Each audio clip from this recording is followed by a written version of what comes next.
अस्सलाम वालेकुम स्टूडेंट्स। आज हम लोग मौलाना आज़ाद की सहाफ़ती खिदमत के बारे में पढ़ेंगे। मौलाना अबुल कलाम आज़ाद बरसग़ीर के अज़ीम मुफ़क्किर, सहाफ़ी, आलम दीन, अदीब और मुजाहिद आज़ादी थे। उनकी सहाफ़त ने हिंदुस्तान में सियासी, फ़िक्री और मज़हबी बेदारी पैदा की। मौलाना अबुल कलाम आज़ाद का असल नाम मुहिउद्दीन अहमद था। 11 नवंबर 1888 को मक्का मुकर्रमा में पैदा हुए। इब्तदाई तालीम अरबी, फ़ारसी और दीनियात में हासिल की और यही शौक़ आगे चलकर आपको मैदान सहाफ़त में ले आया, यानी जर्नलिज़म में। सहाफ़ती सफ़र का आगाज़। मौलाना आज़ाद ने बहुत कम उम्र में सहाफ़त का आगाज़ किया। उनका पहला रिसाला लिसानुल सदक़ 1903 में शाया हुआ। ये एक मज़हबी और इस्लाही रिसाला था जिसमें इस्लामी मौज़ूआत के साथ साथ तालीमी और समाजी मसाइल पर भी रोशनी डाली जाती थी।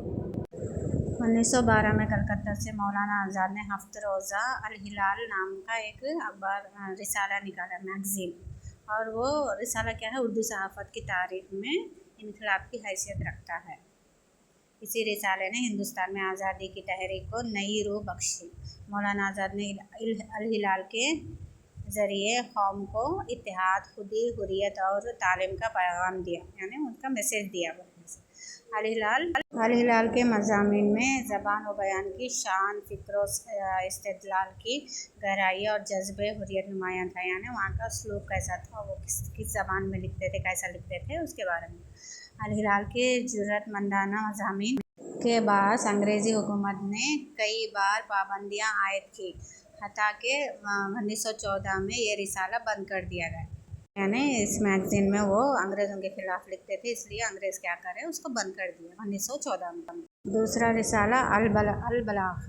अल हिलाल के बंदिश के बाद मौलाना आज़ाद ने अल बलाग़ के नाम से एक नया वीकली न्यूज़पेपर जारी किया, जिसमें वही इनकलाबी लहजा, कौमी शऊर और इस्लाही पैगाम देते रहे। इस जरीदे ने आवाम में खुददारी, मिली इत्तेहाद, वही अंग्रेज़ों की मुखालिफत करते हुए तहरीक का मज़ामीन लिखते थे, तो वो एक तहरीक को मजबूत किया मौलाना आज़ाद ने। बिलाखिर हुकूमत ने अल बलाग़ को भी बंद कर दिया और मौलाना आज़ाद को नज़रबंद कर, यानी क़ैद कर दिया। मौलाना आज़ाद की सहाफ़ती खिदमत में कौम परस्ती थी, आज़ादी का जज्बा था, इस्लामी तालीमात भी देते थे और जदीद फ़िक्री रुझान भी था।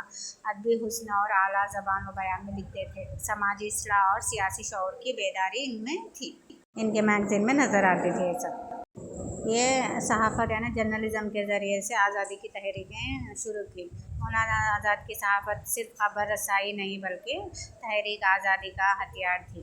इनके मज़ामीन ने नौजवानों में इनकलाबी जज्बा पैदा किया। उन्होंने क़ल्म के ज़रिए वो काम किया जो कई मुजाहिद तलवार से भी ना कर सके, यानी बातों से। यहाँ पर अल हिलाल के जो अखबार मैगज़ीन की तस्वीर है, आप देख सकते हैं, उनका जो पहला रिसाला है। और मौलाना आज़ाद के बारे में और कुछ तफसीलात हैं जो आप स्क्रीनशॉट के ज़रिए से भी पढ़ सकते हैं। अगर आप लोगों को समझ में नहीं आया तो आप स्क्रीनशॉट ले लीजिए।